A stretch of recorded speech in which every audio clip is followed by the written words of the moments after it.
सुप्रभात बच्चों, आज हम लोग हिंदी पाठ्य पुस्तक से पाठ कैदी और कोकिला कविता के बारे में पढ़ने जा रहे हैं, जिसके कवि हैं माखनलाल चतुर्वेदी।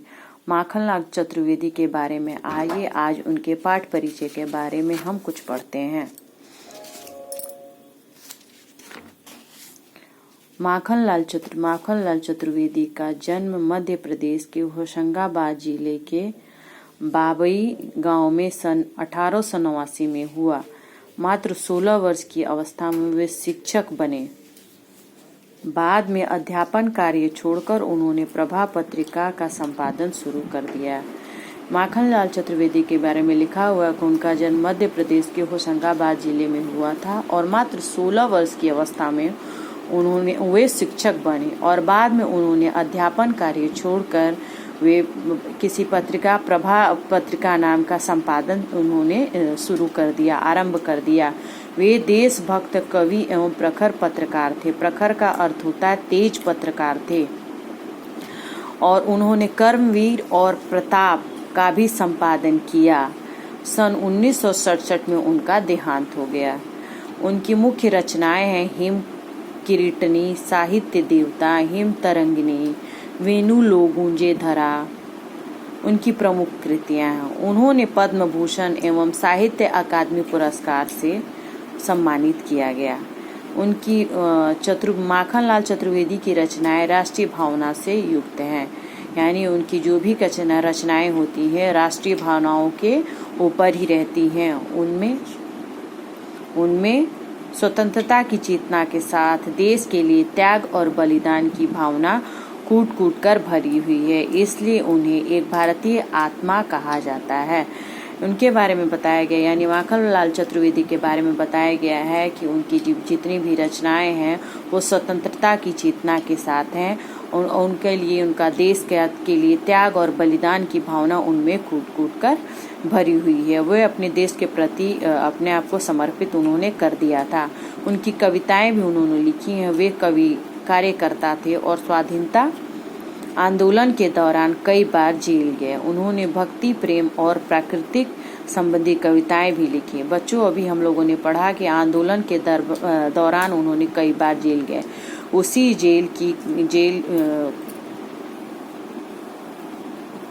कई बार उन्हें भक्ति, प्रेम और प्राकृतिक संबंधी कविताएं भी लिखी। कैदी और कोकिल कविता भी उन्होंने आंदोलन के दौरान जेल के अंदर ही लिखा था। उन्होंने यह कविता जेल के अंदर लिखकर कैदियों की दुर्दशा के बारे में बताया। आइए अब हम माखनलाल चतुर्वेदी द्वारा लिखित कैदी और कोकिला के बारे में हम लोग पढ़ना आरंभ करते हैं। कैदी यहाँ पे कवि के बारे में बताया गया। जो ये कैदी हैं वो कवि हैं और कोकिला का अर्थ होता है कोयल। इसमें इस कविता में इस कविता में कैदी अपनी दुर्दशा के बारे में बयान कर रहे हैं कि किस प्रकार वह जब आंदोलन के दौरान जब वह जेल में गए थे तो उनके साथ उनकी किस प्रकार दुर्दशा हुई थी। इस प्रकार वो कोकिला से अपने मन की बात करते हैं। कोकिला का अर्थ मैंने बताया अभी, कोयल। क्या गाती हो, क्यों रह जाती हो, कोकिल बोलो तो, क्या लाती हो, संदेश किसका है, कोकिल बोलो तो। जो कवि हैं वो बोलते हैं, हे कोयल, तुम कारागार के ऊपर मंडराकर बार बार क्या गा रही हो। तुम मन की कौन सी गहरी बात कहना चाहती हो जिससे बार बार कहते हुए तुम रुक जाती हो। तुम ऐसा कौन सा संदेशा मुझसे कहना चाहती हो और तुम कह नहीं पाती हो और बार बार बोलते बोलते तुम रुक जाती हो। ऊंची काली दीवारों के घेरे में, डाकू चोरों बटमारों के डेरे में।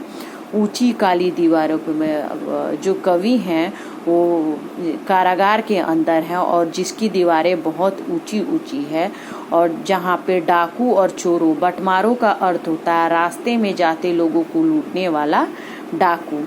तो यहाँ पे लिखा हुआ कि जिस जेल में, जिस कारागृह में कवि बंद हैं आंदोलन के दौरान, उसमें डाकू और चोरों और बटमारों का भी डेरा है, यानी उन्हें भी वहाँ रखा गया है।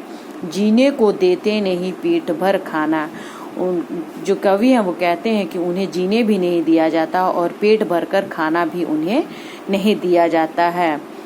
मरने भी देते नहीं, तड़प रह जाना। और मरने न जीने देते हैं न मरने देते हैं। व्यक्ति जो वहाँ के जो कैदी हैं वो तड़प तड़प कर रह जाते हैं। जीवन पर अब दिन रात कड़ा पहरा है, शासन है या तम का प्रभाव गहरा है। जो कैदी हैं उन पर दिन भर हमेशा पहरा बैठाया रह जाता है। इतना कड़ा पहरा रहता है कि वह न जी सकते हैं न मर सकते हैं। शासन है या तम का प्रभाव गहरा है। तम का अर्थ होता है अंधेरा। इतना ज़्यादा अंधेरा है वहाँ पे और इतनी ज़्यादा लोगों को शोषित किया जा रहा है कि उनका प्रभाव इतना गहरा है कि हिमकर निराश कर चला रात भी काली। इस समय कालिमा मई जगी क्यों आली।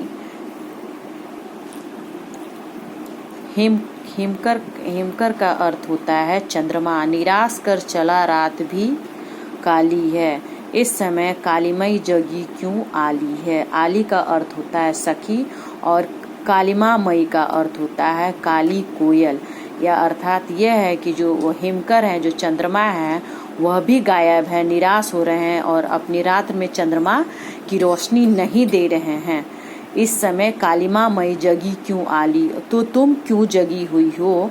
अपनी सखी के बारे में वो बोलते हैं कि हे कोयल तुम क्यों जगी हुई हो।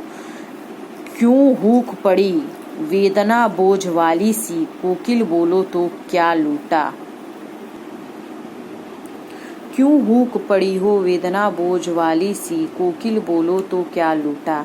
क्यों हूक पड़ी है। हूक का अर्थ होता है कसक भरी आवाज। वेदना का अर्थ होता है पीड़ा।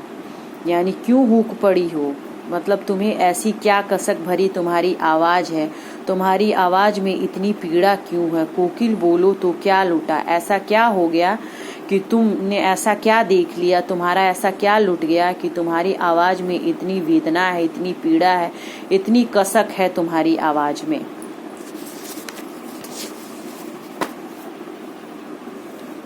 मृदुल वैभव की रखवाली सी, कोकिल बोलो तो।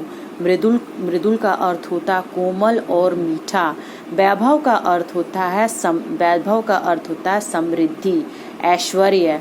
तो कोमल जो मीठा है वह आवाज़ तुम्हारा इतना मीठा आवाज़ है, तुम उसकी समृद्धि, तुम उसकी ऐश्वर्या हो। यानी कि तुम्हारे प्रभु ने, भगवान ने तुम्हारे इस प्रकार तुम्हें ऐश्वर्य दिया है कि तुम्हारा आवाज़ जो है ये वो इतना मधुर है। फिर रखवाली सी कोकिल बोलो तो, लेकिन ऐसी तुम्हारी आवाज़ में वेदना क्यों है, तुम मुझे बताओ, तुम इतना तुम्हारी आवाज़ में पीड़ा क्यों है। क्या हुई बावली अर्धरात्रि को चीखी, कोकिल बोलो तो किस दावानल की ज्वालाएं हैं दिखी। कोकिल बोलो तो। बावली का अर्थ होता है पागल हो जाना। अर्धरात्रि यानी आधी रात को क्यों तुम इतना चीख रही हो। कोकिल बोलो तो यानी कोयला बोलो कि तुम इतने पागलों की तरह आधी रात में क्यों चीख रही हो। किस दावा नल की ज्वालाएं हैं। दावा नल का अर्थ होता है जंगल की आग और ज्वाला का अर्थ होता है ज्वालाएं, यानी यहाँ पे है आग है। दिखी दो कोकिल बोलो तो, कौन सी ऐसी ज्वालाएं हैं जिसके मारे तुम चीख रही हो, तुम क्यों पागल हो गई हो। तुमने किस जंगली आग को देख लिया, जिसकी ज्वाला से डरकर अचानक तुम चीख रही हो। बच्चों यह अध्याय अब यहीं समाप्त होता है। जो अध्याय है, जो बाकी बचा हुआ अध्याय है, मैं आप लोगों को कल पढ़ाऊंगी। धन्यवाद।